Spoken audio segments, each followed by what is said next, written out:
aing moal ngaganggu ka dia ulah ngaganggu kang aing cak rawean tuh dia ngaing-ngaing itu tah bahasa rawean mah cak kan aing bakal ngelek ku dia ngan tetep aing bakal perang jeung dia bahasa rawean eta kos kitu sebab aing boga ilmu pucuk umum 40 imah ku aing bisa salengkah tetep aing eleh perang ngan tetep aing kudu perang wae jeung dia tolol tuh coba eleh geus nyaho tapi perang wae urang teh bakal perang deui ti bibiti Tangerang Serang Pandeglang tah kadinya ka Cibeo tah eta mah kabeh bakal perang bae mantap ieu kuari nyana ka dieu dagang naon kitu ngaranna madu sagalana eta teh jana keur nyelidik jalan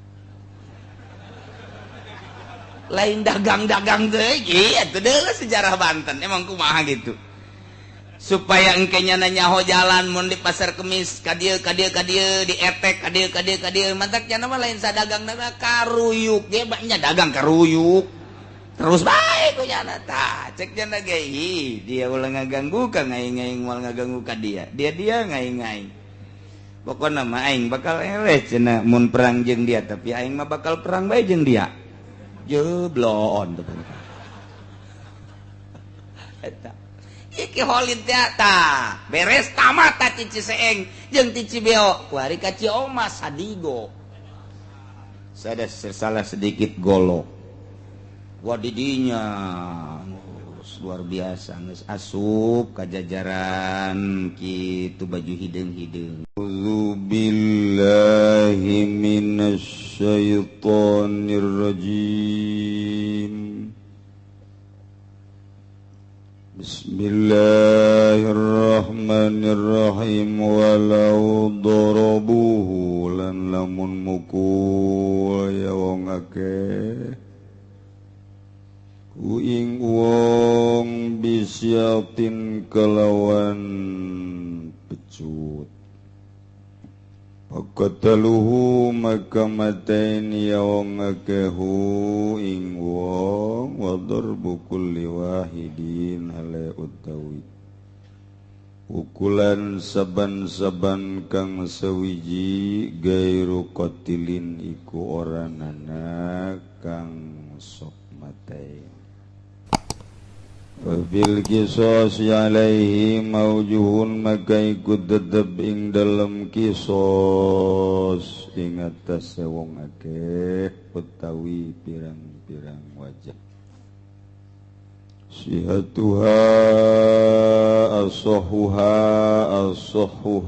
yajibu utawi kang leuwih soheh aujuh iku wajib iya kisos intawatau lamun mupakat iya wong akeh waman qatala jaman lan utawi sabawong iku madaini yaman jamani wong akeh murattaban kang den runtuyaken Kutila maka den padain yaman bi awalihim kalawan awal jaman au ma'an atawa hale bareng Wabil au ma'an atawa hale bareng Dadi murattaban hale murattab au ma'an atawa hale bareng Fabil qurati maka kalawan den undi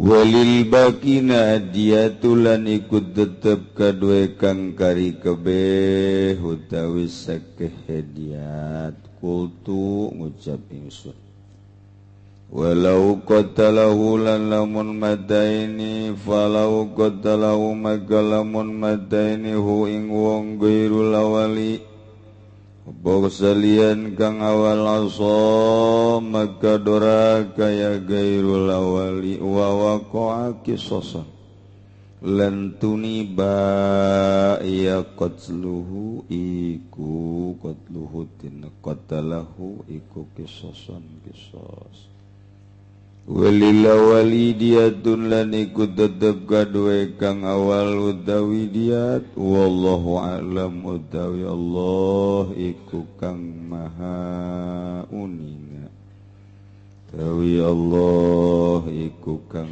maha uninga.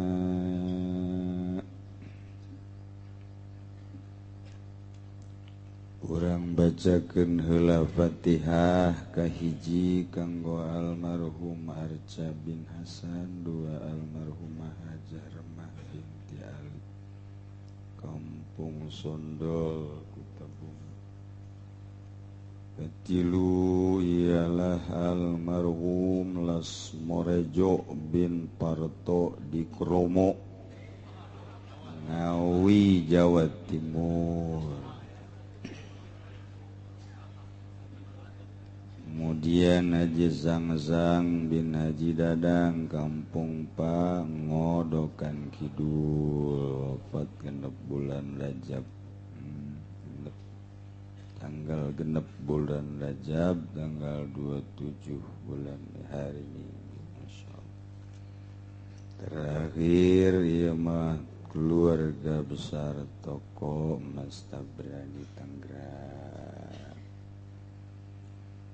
Urang bacakeun Fatihah kanu tadi disebut nu parantos mulih ka jati mulang ka asal oge kanggo keluarga toko Mas Tabrani. Bi barakati ummil Qur'an al-Fatihah. Bismillahirrahmanirrahim. Alhamdulillah Ar-Rahmanir-Rahim Maliki Yawmiddin Iyyaka na'budu wa iyyaka nasta'in Ihdinas siratal mustaqim Siratal ladzina an'amta 'alaihim ghairil maghdubi 'alaihim waladdallin.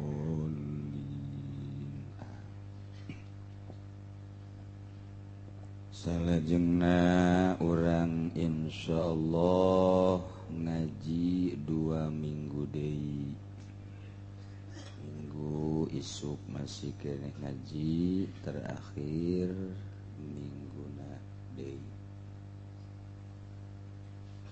Nisfu insyaallah nurutkeun tanggal hisab qopni Sulamunairen.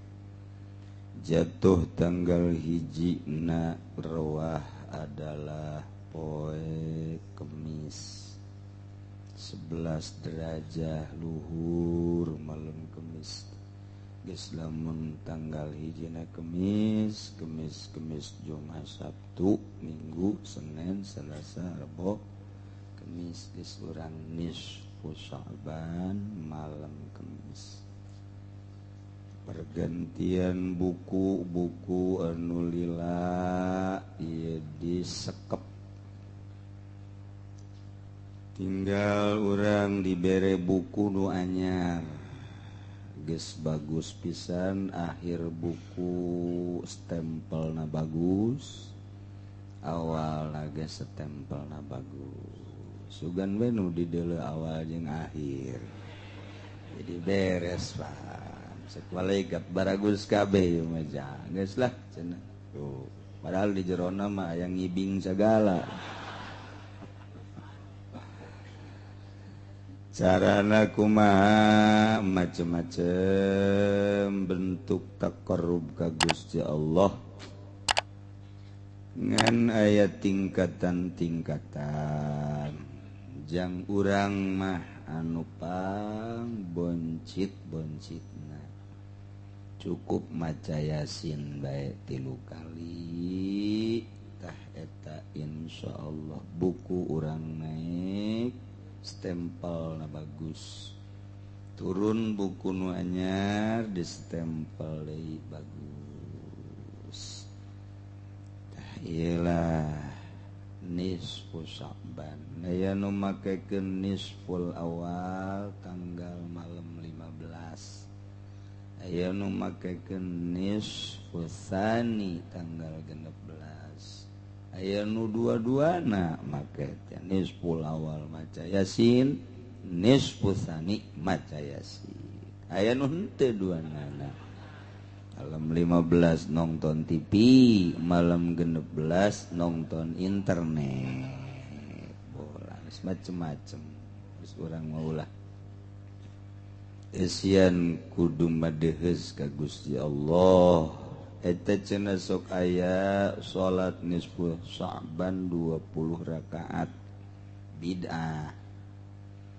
Ulah tamajang tahapan khusus jelema-jelema nu boga ijazah. Urang mah ulah bae mun di lembur urang aya nu ngajakan urang mah ulah doraka mun salat doraka. Jadi salat teh dosa.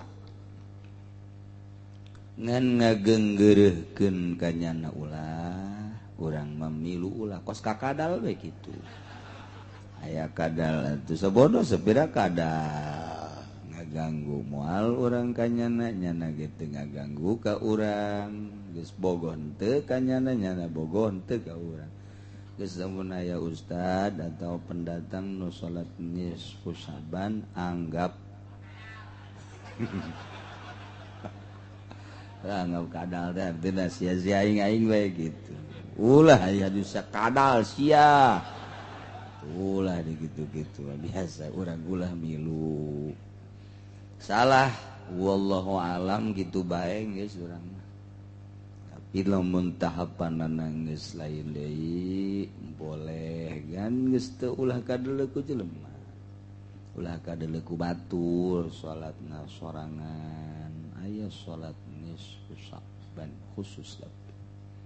Sekali deui urang mun diajakan ulah di Bandung maya di Cilember pasantren Cilember pasantren Saifuddin kula pernah hadir di dinya lantaran boga babaturan di Cilember Bandung pas malam nisfu Sya'ban kadinya ngalaksanakeun salat ngendong di dinya isuk-isuk ngobrol jeung kiyaina kebeneran kiyaina murid gitu Cibundar Cibundar teh pasantren Kiai Haji Suyuti. Kiai Haji Suyuti teh bapana Mitoha kula tuh bapana Mitoha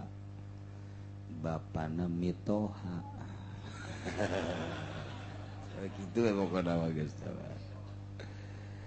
itu ya Aki atau Bapak Kolota isuk-isuk ngobrol dongeng salat kukula ditanya menang di mana kumaha silsilah salat hukum cek fikih na kumaha terus kabelah ditu na mentok nya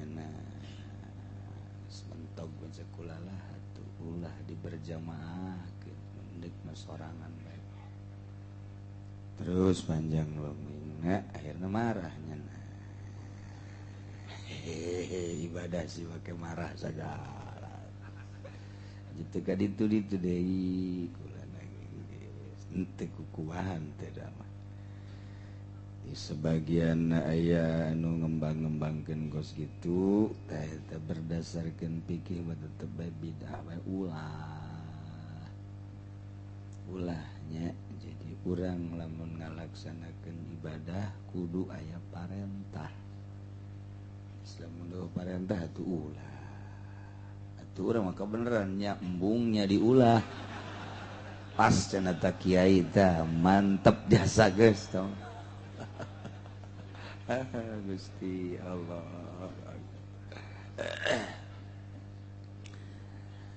Kemudian orang atuh ayeuna ancang-ancang rek puasa geus samemehna ge kuari geus kudu pemanasan heula. Namun main bola sok aya tren heula pemanasan tinju, pemanasan heula keur carita fisik. Atuh puasa ge kudu aya pemanasan. Isukan nu biasa daharna 3 kali 2 bae nu biasa 2 kali sakali, nu biasa sapiring metung setengah piring bae, atau nu biasa setengah piring saparapat piring bae. Tak kitu isuk-isuk uduk biasa sapiring setengah. Ngan aju lapar ke jam 10 setengah deui. Jung ke zohor setengah deui. Bener saeutik ngan remen. lain pemanasan tabat. Ya, jadi urang kudu tren abeh pas Ramadan urang ieu geus teu kaget. Geus kamari ieu ge dilaparkeun beuteung urang geus teu kaget. Ulah kaget lamun urang mandes puasa kuru eta bagus. Berarti bener puasana tadina aya timbanganana 50 barang mantes puasa 40 gering meureun teh mah 45 kilo bagus eta kos kitu puasa beneran. Ieu mah barang mantes puasa tadina 50 jadi 70 bisa pakai tinju kelas berat eta. Teu bagus eta kos kitu tah. Jadi urang embung we lapar teh embung kuru.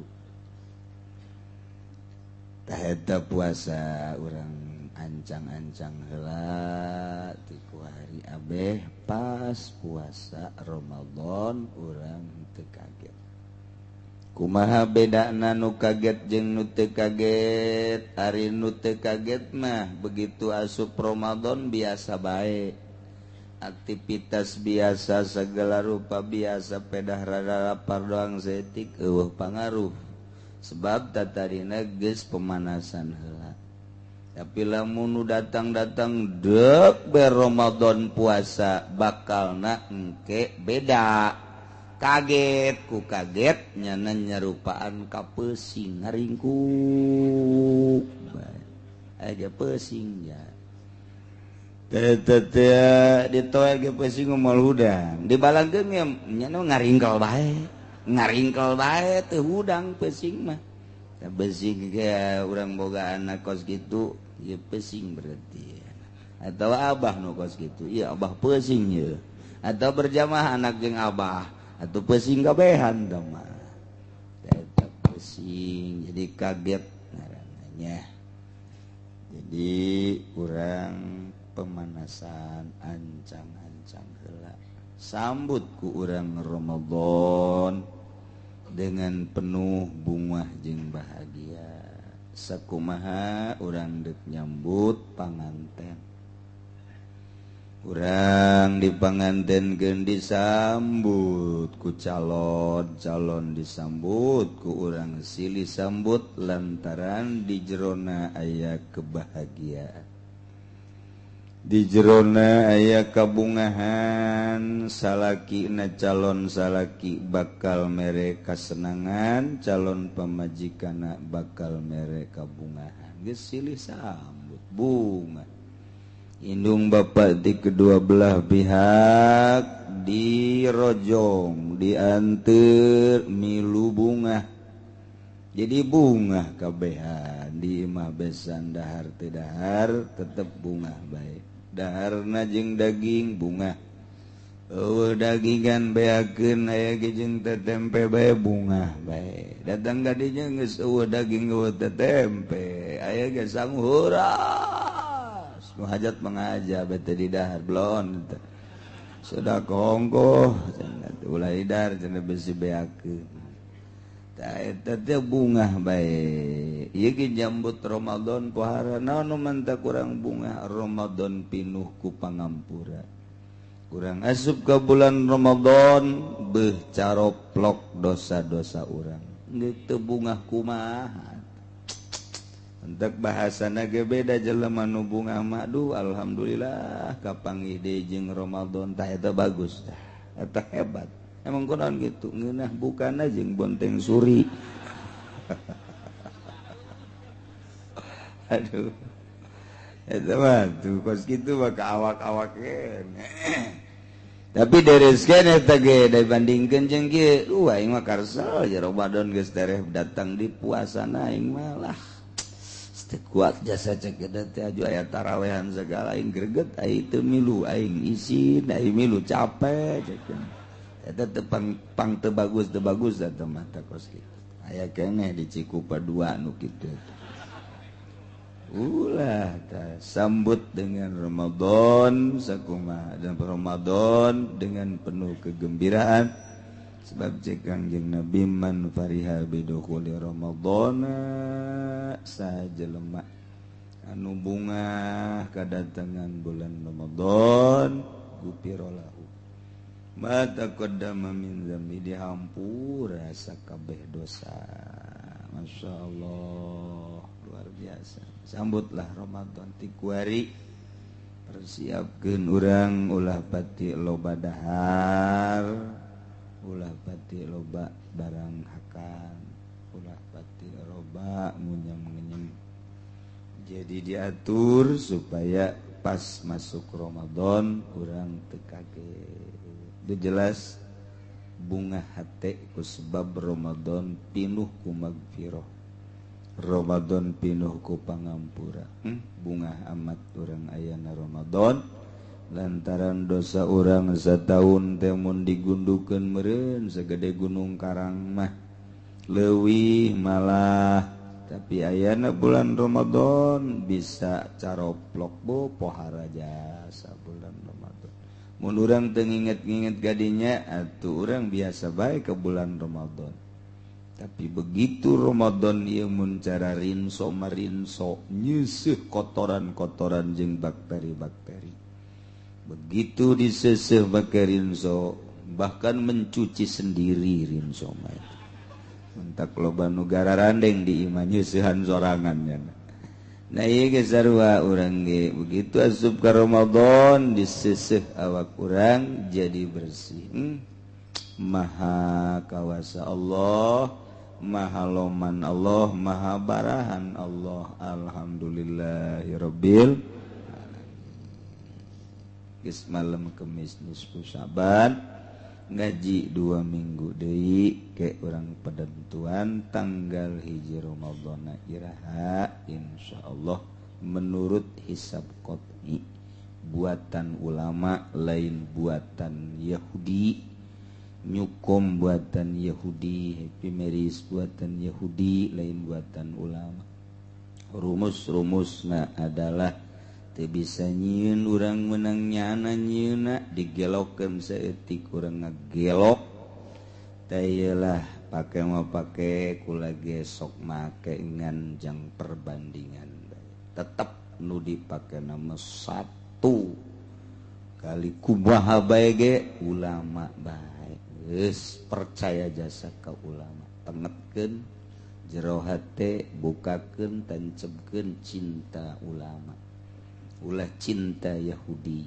sanajan mutahhir tetep bae ulah dipake ka cinta hiji be ulama tuturkeun sebab nu bakal nyapaatan engke yaumul qiyamah 3 hiji al-anbiya kadua ulama 3 syuhada ti kuari urang asupkeun ka kelompok-kelompok nu 3 eta ulah diasupkeun ka kelompok-kelompok Yahudi teh untung baheula ya ulama anu leukeun nyieun keistimewaan falak baik di luar negeri maupun di dalam negeri.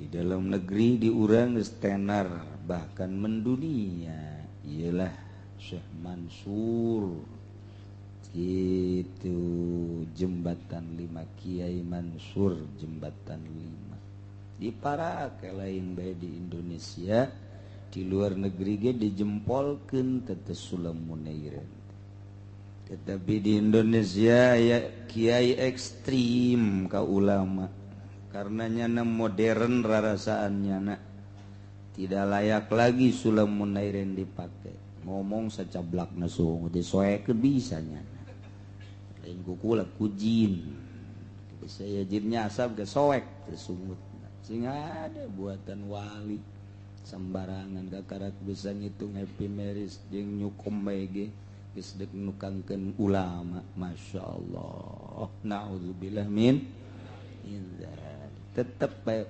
ulama bae nu dipake jeung perbandingan los pake bab naon guru kula di Cipanas ketika jam teh gerhana matahari di Indonesia baheula hitungnya na bareng jeung Inggris, Belanda, Amerika, utusan dunia di urang ITB dan berbagai ahli palak. Ternyata nyana nomor hiji meleset cuman 3 menit. Nu lain meleset 10, nu 15 menit kurang kuat. Eta kan bisa diadukeun nyana pake sulam munairen cuman selisih 3 menit dianggap henteu. 5 menit ke arah. Eta ketepatan anak luar biasa. Papih Cipanas guru kula taki oleh Gandaria ngaguruna kadinya. Jeung nu sajen-sajen ti ditu ke Bustomi tah ngaguruna kadinya. Akur nu mantep ki. Takuari Tuardoy, Tawarudoyong akur bae. Geus eta alalakur Serang, Kampung Sawah alakur. Sebab pusatna ti Kibad Surta ketika GMT gerhana matahari dunia selisihna nyana cuman 3 menit. Amerika 10 menit, Inggris 15 menit, Belanda malah kabur 20 menit. Tuh, udah kurang kumaha deui, masyaallah mantap. Akhirnya ITB Institut Teknologi Bandung palakna akhirnya ngaji lah ka Papih. ITB teh ngaguru ka guru kula nu kumaha ditampilin sia ku aing. Ih, kurang ku bata kenyataan jelas. Terus utusan-utusanana ngararaji ai kuari make teu make ka ulama, masyaallah. Kula mendek nguatan ulama bae lah di dunia datang ke akhirat geus terus bae jeung ulama. Ieu nu dibaca ku urang kitabna kitab ulama wali Allah. Lamun lain kita wali Allah, ieu moal hayang urang ngadengikeun. Coba ge, coba urang maca koran kuari. Koran Tangerang teh naon ngaranna? Tangerang sia naon ngaranna? Ngomong atuh.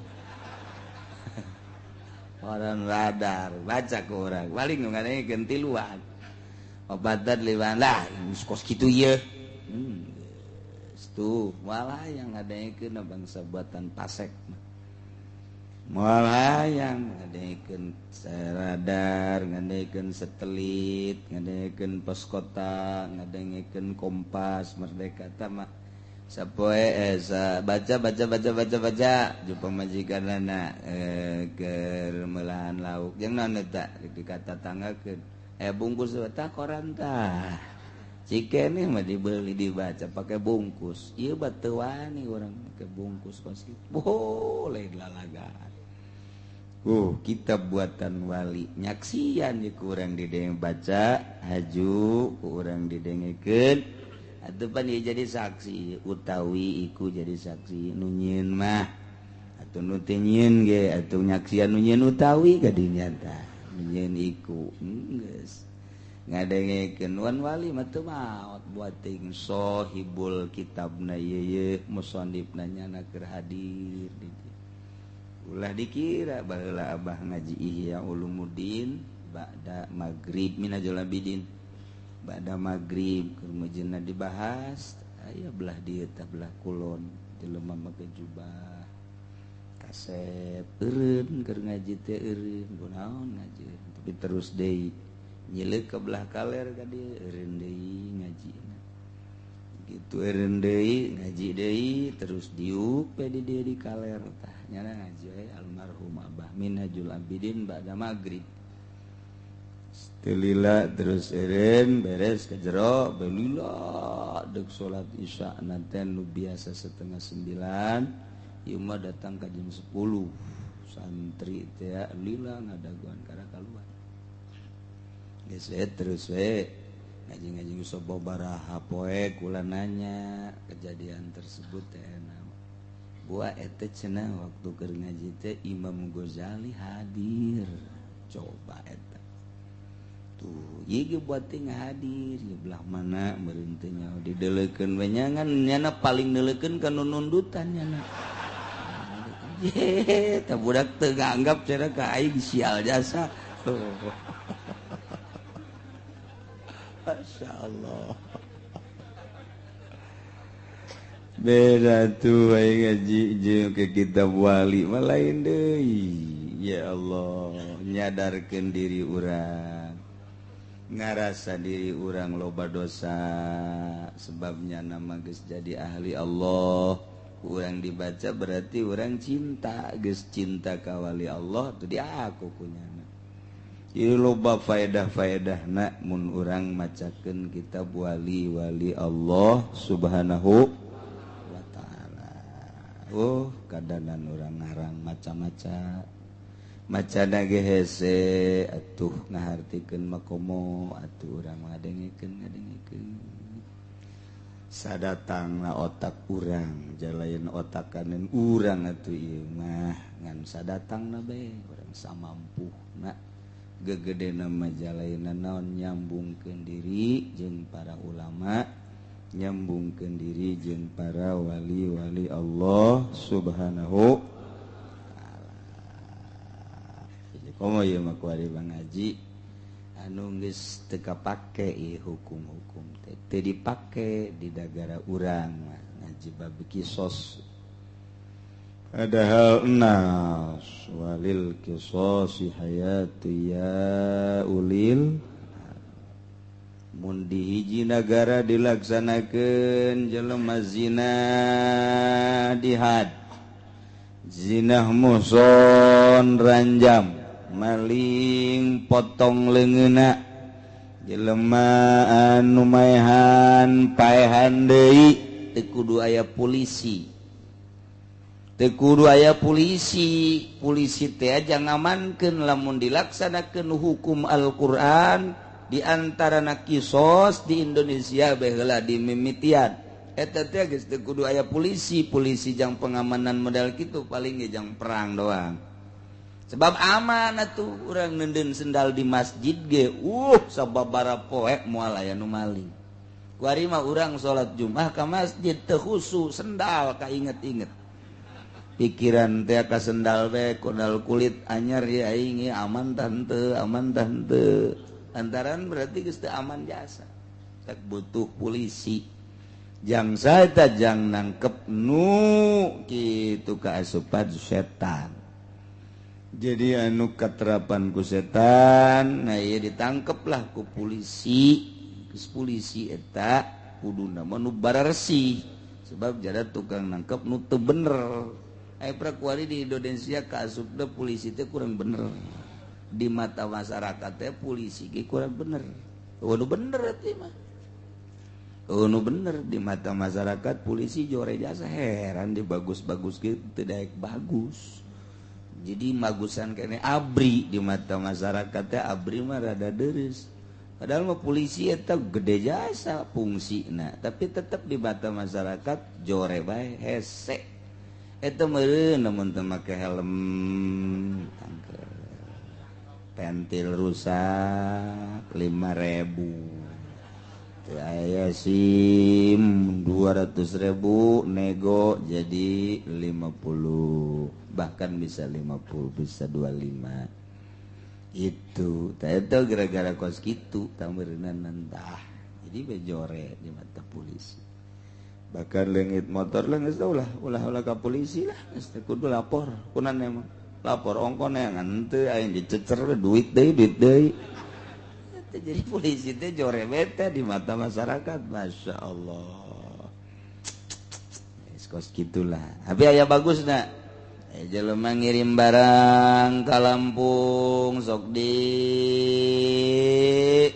jalan teh terus bae dipenta ya polisi naik nah nyana aman tah ka Lampung aman ge lain teu mayar aturan beak 1.500.000 biasa na 1 juta aya 4 hulu ieu mah ku sorangan atuh gedeannya na bloona nu dibawa ku urang tapi aman aya oge rada deureus ya jadi garitakeun ka zaliman di Indonesia atuh ieu geus nu bareres ieu geus teu berlaku ya hukum ya, tapi urang ku ngajina ge meunang ganjaran jadi nyaho. Walau darabu bisyatin aya hiji jelema ngaran Khalid eta ki Khalid pika sebeleun jelema teh lain pikar sepen Yuni na masalah Yuni tai pajelema teh sayuni aya Yuni kembang bagus dicari uman bae ku jelema kembang mah seungitan teu tetep dicium bae aya Yuni na Yuni tai lamun Yuni tai mah boro-boro ieu mah eukeur di lantai di kursi tetep dicempal balangkeun Yuni tai ngaranna lamun boga minantu geus Yuni tai atuh keur dieu ge dicempal balik sia Yuni tai. Tapi lamun urang bonan Yuni kembang, masya Allah, aya di imah teh sareungit bae. Ka mana si eta eueuh ditatanyakeun bae. Ka mana eueuh teu gadeuleuh ditatanyakeun bae. Ta eta teh Yuni kembang. Ieu mah Khalid mah kabeneran Yuni tai. Bis kasebeleun jelema, pikaresepeun peureup. Ih Khalid luar biasa ya jadi ancaman kitu rekan-rekan. Pasti nu mantakos kitu teh jujur. Tadi nama rekan usahanya na di limbah teh buhal luar biasa jeung babaturanana aya meureun bangsa 10-an mah babaturanana. Ke pabrik bareng ke mana bareng di warung bareng ai kuari ieu dikucilkeun diisolirkeun. Jadi dikucilkeun tak ieu direncanakeun dek dibunuh ki Khalid teh kuno 10-an. 10-an teh ki dadap ki waru ki pengki ki awi ta eta nu 10-an lobana jol deh ki Khalid bener datang di gurumutan. Jadi ki Khalid datang di gurumutan ku 10-an ngan make pecut atau make awi ya 10 urang ceger ku 10-an brek ngeringkuk ki Khalid teh teu kebel pae dihajar di gurumutan ku 10-an ki Khalid ternyata pae tapi lamun diperhitungkeun peupehan saurang-saurangna moal mantak maehan. Misalnya kiwaru kumaehan ku neungeul sakitu mah moal kudu pae. Ki dadap ge neungeul sakitu mah moal kudu pae. Ki awi neungeul sakitu moal kudu pae. Ki Umar teungeulan sakitu moal kudu pae. Zaid teungeulan sakitu teh moal kudu pae mun ku sorangan teungeulan sakitu moal pae. Lamun kulantaran ku 10-an jadi pae. Nah ieu kumaha keputusan hukum syara lamun aya hiji jelema Khalid misalnya di gurumutan ku 10-an kemudian pae sedangkeun hiji-hijina teunggeulan teh anu sabenar mah ghairu qatilin urusan qisasna kumaha fafil qisas alaihim aujuhun nurutkeun cek hukum syara soal kakenaan ku bales patia nek qisas ieu adalah aya sababaraha jalan dihitung ku ulama ternyata ayat 3 jalan ngan di dia dipuat nu asohna wungkul jalan kahiji yajibu ala jamil qisas 10-anana paehan cek keputusan jalan nomor kahiji 10-ana 10 kabeh. Alasan nu mantak dibunuh supaya ulah terjadi deui pengkeroyokan seperti gitu. Biasanya nama bunuh kabeh supaya kaila yasiru zari'atan ilal qatli. Ulah sampai terjadi di mun engke dibunuh kabeh 10 batur moal daek ngeroyok deui. Kahiji. Nomor kedua sabalik latino tadi layajibu ala wahidin minum ieu mah kabeh teu kudu dikisos lantaran kabeh ieu teu ngeunaan tenggelanana kapan henteu mematikan jadi sarwajon membunuh Syekh Hamdin berarti teu kudu dibunuh hanya bayar diat hungkul saurang-saurangna 1000 onta lumayan tah 1000 kali itu hiji onta teh mun urang 1 juta lah 1 juta 10 juta 1000 kali 10 juta seberapa 1000 kali 10 juta ya. Dasar SD puyeng nih mah puyeng jang hitung yang budak SD mah 1 juta tambah 0 hiji jadi sabaraha isi geus dikitukeun ge hese keneh bae jadi 1000 gitu tambah tambah 3 gitu 1 juta tambah 3 jadi seberapa 1 miliar siapa nyawa ngarantunya rupa itu 1 miliarnya asal kapai ge moal tanya ke duit 1 miliar moal paling jago 1 juta 2 juta tadi geus digenengan bae kudu dihimah aduh keur carita tah eta kos kitu mahal horeng jelema teh ieu lamun 10 miliar ulah dibunuh bayar diat bae nu cak nu awal mah bodoh kabeh teu kudu bayar diat supaya ulah terjadi deui kaul kadua mah ulah dibunuh sebab pukulanana tidak mematikan mun saurang-saurang mah moal paeh mun saurang mah kulantaran 10 haji gurumutan paeh ieu bayar diat bae. Nah kalau nu katilu dibuat di dia ialah nu paling asoh berdasarkan dalil-dalil otentik setelah ditarjeh eseta lamun urang nyaritakeun tarjeh pang hese-hesena narjeh sebab neangan kaul nu paling kuat mentek Ibnu Hajar mah jago jasa ahli tarjeh manehanna Ye putus kieu. Oh. Ye putus kieu. Eta teh lamun jelema geus kos kitu luar biasa otakna. Teu kumaha tinggal nuturkeun bae Imam Romli, Ibnu Hajar, teh eta bangsa jelema-jelema nu otakna brilian geus teu kudu hararese mukaan ijtihad cara Muhammadiyah, mending mun becus. Buku teu becus atuh teh tingali bae dina kitabna cocoknya da Ibnu Hajar moton spira ulama cekal bukna tutugkeun habek ulama hese kos tu becus bae nah kalau katilu asahuha yajibu intawatu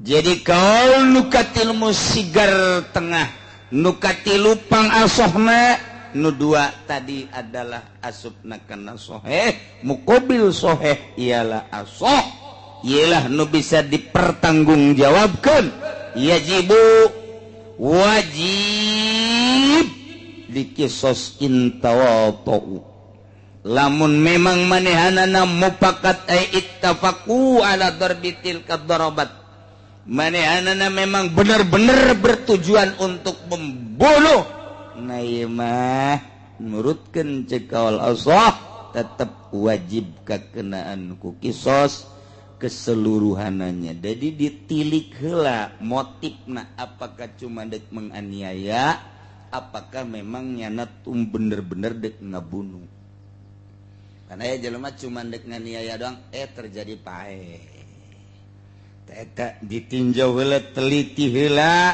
iyalah kudu disidangkeun heula ka meja hijau setelah diteliti dari hasil penelitian mengarah kana tawatu ieu bunuh kabeh supaya ulah terjadi pengkeroyokan deui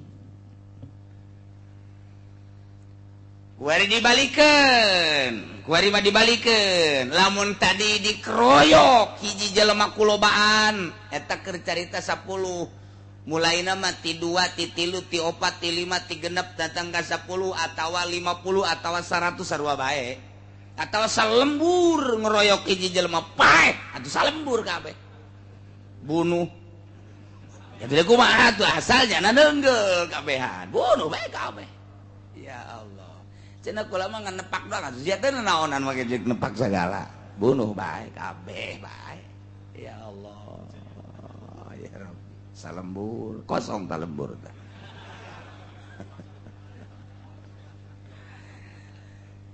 kuarima dibalikeun aya hiji jelema sorangan ngabunuh jelema lobaan sorangan limanya ngabunuh lobaan aya 10 dibunuh ku sorangan kakarak 10 sabelah aing 40 ya sabelah ieu 40 ya mun hayangnya homa ieu mah kakarak 10 leutik tawa 10 mah tadi dibunuh kunyana 10 ku sorangan ai tadi mah itu sorangan ku 10-an ku ari mah 10 ku sorangan Masya Allah pohara jas emang pantes jelema sorangan ngabunuh 10 ge lamun okos Sayyidina Umar Sayyidina Umar mah ieu kumisna ge ta gambaran dina kitu caritana hikayatna ti dieu gede ka dieu makin leutik ka dieu mecut jampang jago Betawi mah can sakumaha mah ka dieu wah aduh Sayyidina Umar jeung carang seuri Sayyidina Umar Jawara seuri teh jore Jawara seuri we kos algojo mah tuh lain algojo wae dipilih badal algojo teh nu tilok seuri tilok paling ge nya mah mesem sabelah teh Sayyidina Umar ieu teh kacekel ku sorangan peupeuteuyanan lamun dikitukeun teh teu nempel urang mah pan ku sorangannya kecekel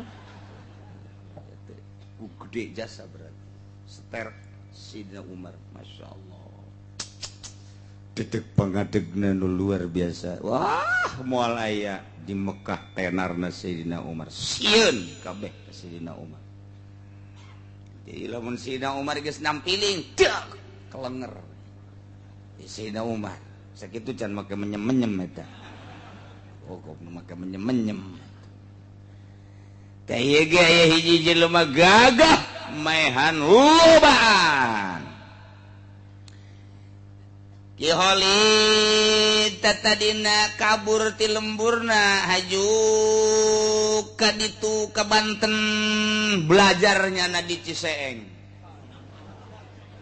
waduh luar biasa pencat Ciseeng teh atuh ngagelok deui ka dinya tata Karawayan oh harap tati Cibeo meureun terus ka dinya nya permainanna geus bisa pucuk umun satungtung deuleu pokona mah angan keluar tina syariat eta ilmu kos kitu mah tak Karawayan teh kos kitu nya aing moal ngaganggu ka dia ulah ngaganggu kang aing cak Karawayan tuh dia ngai-ngai itu tah bahasa Rawayan mah cakkeun aing bakal ngelek ku dia ngan tetep aing bakal perang jeung dia bahasa Rawayan eta kos kitu sebab aing boga ilmu pucuk umun 40 imah ku aing bisa salengkah tetep aing eleh perang mangan tetep aing kudu perang wae jeung dia tolol teh coba eleh geus nyaho tapi perang wae urang teh bakal perang deui ti mimiti Tangerang Serang Pandeglang tah kadinya ka Cibeo tah eta mah kabeh bakal perang bae mantap kieu kuari nyana ka dieu dagang naon kitu ngaranna madu sagalana eta teh jana keur nyelidik jalan lain dagang-dagang deui ieu teh deuleu sejarah Banten emang kumaha gitu supaya engke nyana nyaho jalan mun di pasar Kemis ka dieu di etek ka dieu mantap cenah mah lain sadagangna karuyuk ge nya dagang karuyuk terus bae ku nyana tah cek cenah ge dia ulah ngaganggu ka ngaing-ngaing moal ngaganggu ka dia ngaing-ngaing pokona mah aing bakal eleh cenah mun perang jeung dia tapi aing mah bakal perang bae jeung dia jeblon eta Ki Holid teh beres tamat ti Ciseeng jeung ti Cibeo kuari ka Ciamas Sadigo sada salah sedikit golok wadidinya luar biasa geus asup ka jajaran kitu baju hideung-hideung termasuk Haji Podol aya di jonona di dinya hideung-hideung teh manu atut ku ari mah tuh Kiai gurun asup ka dinya blonnya blon cek kula mah tuh Gusti Allah ragu alah san puas keneh bae Haji Mande terus ke Garut ka ditu Garut teh jago permainan luar biasa limbangan pohara eta teu beunang ka toelnya nama aju bae urang Garut jadi hiji-hijina kota teh hiji-hijina kabupaten emang aya kamonesan lamun di urang Bantang geus diserang ka ditu geus lah pokona mah Tangerang mah teu boga permainan Tangerang mah Tangerang mah di aku bae kukulan teu bae tapi mun gelut menangan ya tugas kitu bae ti dituna tah mah Bandung aya Cikalong kemudian ka ditu mana ngaranna Garut aya Limbangan Cirebon geus puguh Kuningan aya ya mun urang nelusuri hiji-hijina kota teh boga permainan tersendiri beda-beda teh lamun permainan Cirebon nya nama ulin handap bae resepna handap aja nama lamun can bisa gelut di kolong sia mah dikaluarkeun ku aing eta Cirebonan teman-teman teh nya resepna di kolong Cirebon lamun Bandung gayana bae heula ditiheulakeun ai gelut mah kumaha engke bae Bandung tah panjenengan mah jago acting atuh di ditu na ge metak Paris peranan gitu ngarevan Java Bandung teh ahli mode mentaknya nama pohara ai timbul ti Karawang tapi nu ngembangkeun urang Bandung lamun geus permainan Bandung gitekna pohara jasa tah eta tah nya mah pokona gelut mah deuk ele deuk menang saboro asal penampilan eta Bandung ngaranna nu kos kitu tah lamun Limbangan teu Garut telas nya nama pan cicing bae pan ngahaneng bae tapi terus bae nya nama disepak urang cicing bae engke nya geus ngap-ngapan nyekal deui sepak deui ku urang ngancleng engke nya geus ngap-ngapan nyekal deui tolol teh coba eta Limbangan tah pokos kitu aya diadukeun satahun sakali Banten jeung Limbangan Banten jeung Garut permainan Banten jeung Garut diadukeun satahun sakali perguruan pencat ya Bandung mah elehan bae Bandung mah mata tilok diajakan nya mah tilu ye Garut Banten Cirebon Garut Banten Cirebon eta nu tilu mah sing hade lain lalagaan tah Garut Banten Cirebon tilu eta mah terus we unggal tahun tah mah diadukeun unggal tahun atuh sia mah buka nyaho sih kudu nyaho ti aing bae heran aing mah guruna ku kula mun dibejakeun ngaran-ngaran aya kan moal kula Banten nyaho Cirebon mau Garut mah geus nyaho jasa perguruan nu kuari nyaho jasa Cirebon nyaho eta tah di unggal tahun tren nya tilok aya Tangerang ngilu tilok aya Tangerang cuman cekolot baheula sing hade ngalawan Tangerang mah sebab Tangerang mah tikoro beda tikoro mah atuh hartina tikoro atuh kabeh ge leumpangna kan melalui tikoro Banten neuk ka Garut liwat Tangerang asup heula ka tikoro lamun teu pamit di Tangerang eles ya kudu pamit ser nu boga Tangerang Bandung Garut Cirebon deuk tarung di Banten tetep kudu pamit heula ka Tangerang lamun teu pamit eleh bae kajen ku kumaha ge ieu lah pergaiban teh kos kitu jadi kalau mun menganut ilmu pergaiban urang deuk ka Banten aya 4 nu kudu disalaman hiji begitu urang asup ka Serang di dinya aya nu ngageugeuh kadua asup ka Banten di dinya aya nu ngageugeuh begitu urang deuk asup ka Kesultanan aya deui asup urang ka jero Kesultanan 4 tak urang mun deuk ka Banten teh atuh siapa ngadaharan saoma lulu sih tilok sulam salam tuh teu jauh nah ieu ge keur carita ilmu Banten tetep deuk tarung jeung Garut di Tangerang kudu hatur salam heula uluk salam heula teu uluk salam enggak sok nama kajen 1 juta kali ilmu Banten rarang sadan dibawa ka Garut rarang sadan geus hiji baca hiji berbagai hiji permainan jeung permainan eleh bae kitu kene Garut dek ngadu di Banten teu pamit heula atuh disepakan ku urang Banten jadi ai boga permainan menteu ngan boga pataluka dia tuh mending eta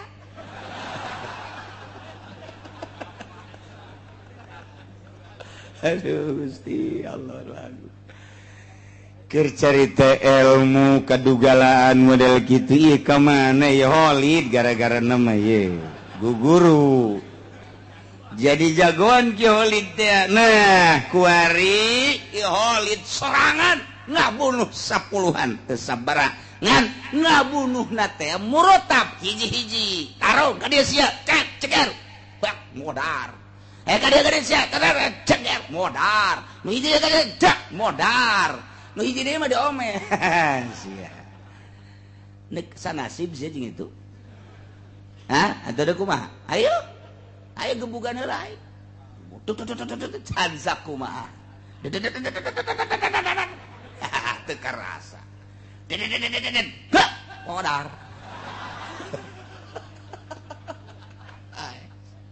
murotab hiji pae kabeh datang serse ya, tangkep ki Holid bawa ke Polsek Pasar Kemis Polsek sieun dinya besi ngamuk bawa ke Polres gesieun bawa ke Polda nah diinterogasi lah di Polda keputusan aya di hakim setelah disidang taya menurut hukum syara kumaha ieu wa man qatala Holid maehan jam'an 10-an atawa 20-an atawa 30-an atawa salembur muratab hiji-hiji tetap eta Holid kutila buluh ngan ieu anu kan kewajiban KPG kan ieu hayang ngabunuh ki Holid nu mana ieu nu mesti ngabunuh ka ki Holid teh bi awalihim nupang awalna nu dibunuh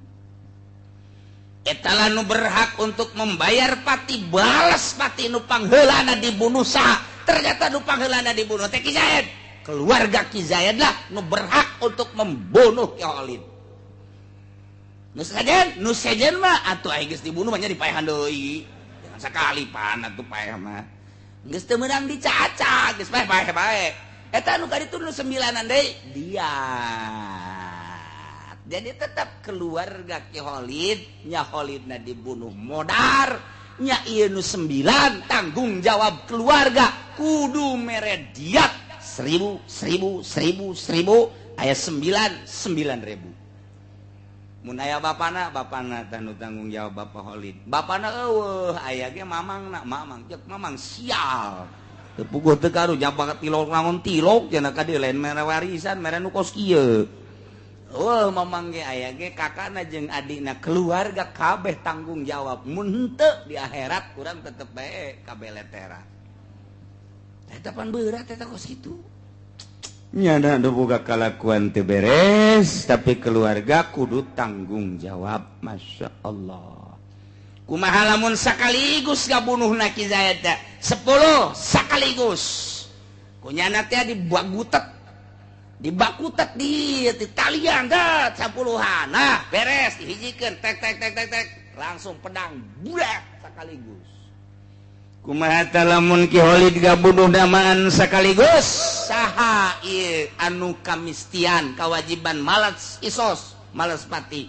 fabil qur'ah maka ieu mah kudu diundi sebab nu awal nu akhir tina 10 undi keluarga ngundi kabeh tek begitu diundi nah keluar Ki Umar anu kudu ngabunuh na ieu nu sejen 9 walil baqina ad-diyatu sasesana bayar diat kultu cek sim kuring balau qatalahu gairul awal ketika nu ngabunuh nanti aku nu awal sakumaha nu tadi prakuari mah bertindak nu kadua nu katilu aso doraka tetep bahkan wawaqa'a qisason terjadilah kisos walil awal diatun anu kadua kisos sama jadi ngan nu awal jadi kudu didiatan mistina mah Ki Umar lantaran Ki Umar nu dibunuh pangheulana kuari endah anu katilu nu ngabunuh teh Ki Umar hakna dicokot ku nu katilu